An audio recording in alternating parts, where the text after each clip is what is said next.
Hello. Undersecretary General, Foreign and Defense Ministers, Your Excellencies, ladies and gentlemen. This is the third UN Defense Peacekeeping Ministerial I have attended, but the first on my home soil. I'm very proud to speak here as an American. I'm a patriot. I love my country, and I want to see it thrive. I also believe in an America that is part of an international community.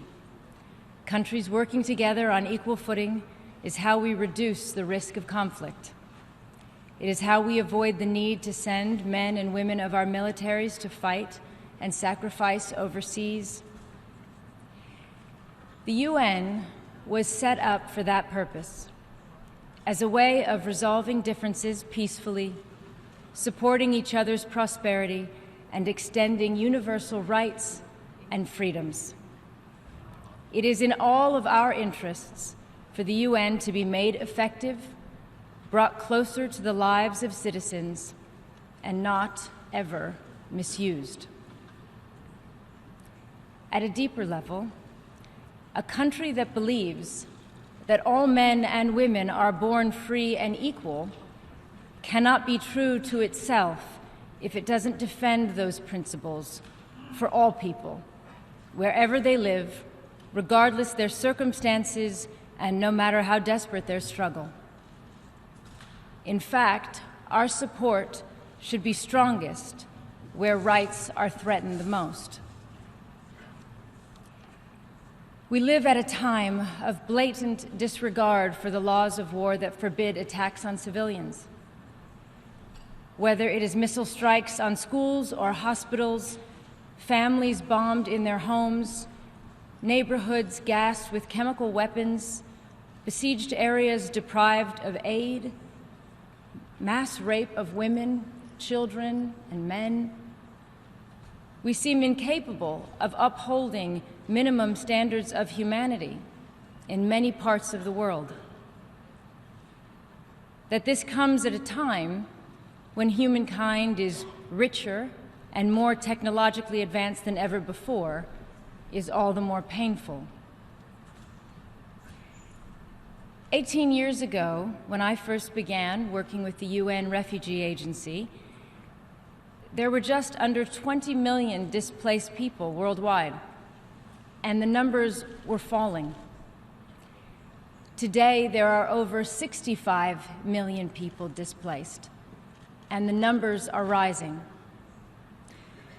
More countries are experiencing some form of violent conflict today than any time in the last 30 years. UN peacekeepers now comprise of the second largest group of forces deployed overseas and are often required to serve where there is little or no peace to be kept. Against this backdrop, it is easy to dismiss our institutions as flawed or ineffective. My hope, instead, is that young people, in particular, feel inspired to join the effort to improve them, to join the men and women in the arena, to paraphrase President Roosevelt, who strive and are striving to do deeds and whose faces are marred by dust and sweat and blood. In that regard, I want to express my respect for men and women who serve as peacekeepers, and for those who have been killed and injured. The protection of civilians is the primary responsibility of governments. When UN peacekeepers are deployed, it is usually where a government is unable or unwilling to protect civilian life. Those United Nations missions often represent the last and only hope for millions of people facing daily threats to their safety and their basic rights. The need for peacekeeping troops to have the best possible training and equipment and the highest standards of personal conduct becomes obvious when measured against that weighty responsibility. So that is why this meeting is so important. because it is in the hands of the governments you represent to enable peacekeeping to live up to its ideals and the needs of our time. So as you discuss how to strengthen UN peacekeepers and give peacekeepers the capabilities they need to operate in today's dangerous environments, I ask you to take time to consider the question from the perspective of women. Around the world, there are countless examples of women rising, taking leadership, taking their destiny into their own hands, inspiring us all. But women and girls are still the majority of the victims of war. They are over half of all refugees and the vast majority of the victims of rape and other sexual and gender-based violence. Women are at the absolute epicenter of modern conflict in the worst possible sense. But more often than not, they are still on the outside, looking in when it comes to politics and decisions about their futures. If we went by the principle that those affected by a problem should be in charge of determining the solution, then the majority of the world's peace negotiators, foreign ministers, and diplomats would be women. We all know the reality. In Afghanistan, thousands of women have recently come together in public, risking their lives to ask that their rights and the rights of their children be guaranteed in peace negotiations that so far they have been allowed no part of. Their stand is inspiring, but it should not be necessary. And the international community's silent response is alarming, to say the least. There can be no peace and stability in Afghanistan or anywhere else in the world that involves trading away the rights of women. Worse still, we see impunity for crimes committed against women and girls during conflict, or when women human rights defenders are attacked or killed or imprisoned. Too often, whether or not we confront these human rights violations depends not on the law, on universal standards, but on how much our governments think that their business or political interests in that country might be affected. This is as harmful to our long-term security and stability as it is unacceptable on a human and moral level. And none of this is to discount the efforts of the many men, great husbands, fathers, brothers, and sons who have been with us in this fight. It is simply the reality of the unequal power relations, abuse of power, gender bias, violence, and lack of justice that keep so many women in a subordinate and therefore vulnerable position internationally. Fearing abuse at the hands of a peacekeeper is not protection. Living with the fear that your daughter might be raped by armed combatants is not safety. Knowing that if your children are harmed, no one will be held accountable is not a basis for peace and security. Denying half a population representation in peace negotiations or in government is not the route to long-term stability. As long as we continue to put almost every other issue ahead of women's rights and participation, we will remain stuck in a cycle of violence and conflict. We will have learned nothing, and our institutions will count for less than they should. From my experience, a growing number of men and women in uniform understand this. When we are at our best, doing what we are called to do, we all share the same goals, the same mandate: a safer, more stable world. We fight to defend our freedoms and rights and the freedoms and rights of others.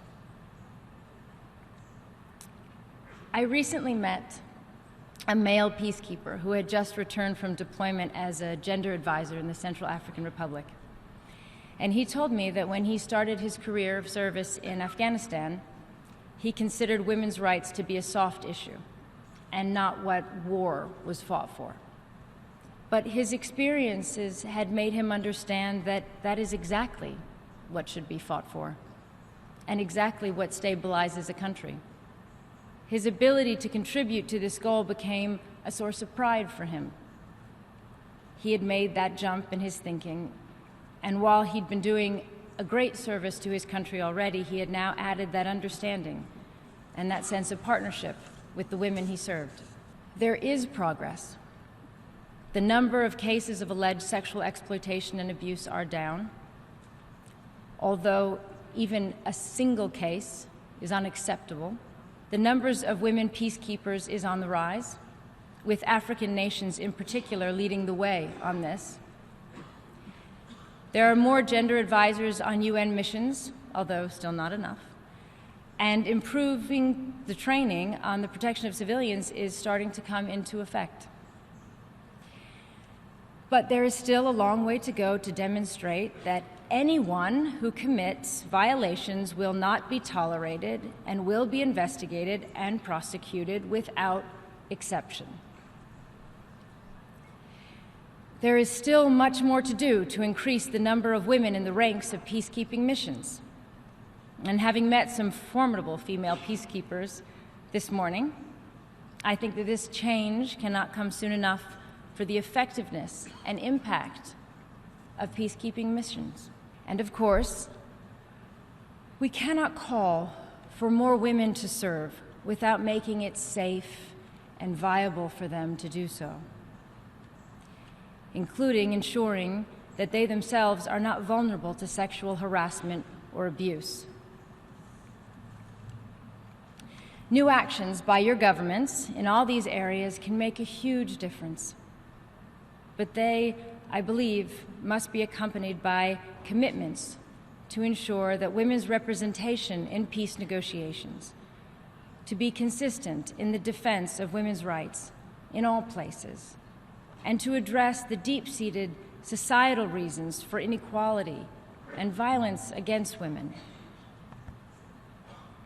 And above all, we need to understand that women themselves are protectors, as mothers and peacekeepers and human rights defenders. Women are already contributing to peace in theaters of war across the world without recognition or glory because it comes naturally to them, it's important to them. And think of how much more we could achieve with women's equal participation in all aspects of society. Not at the expense of men, but alongside men, because we are all partners in this life. We humans are capable of horrors and unspeakable cruelty, but we are also capable of building civilizations, improving laws, demanding justice. We are willing to fight for people we've never met and for their families. We fall, we fail, we lose our way, often when we're made to feel afraid. But in our moments of strength and clarity, we know that all people are in fact equal. We know that while we can and should be proud of who we are individually, we're a part of a global world. And we know that we are supposed to come together in defense of something greater than ourselves. Thank you very much.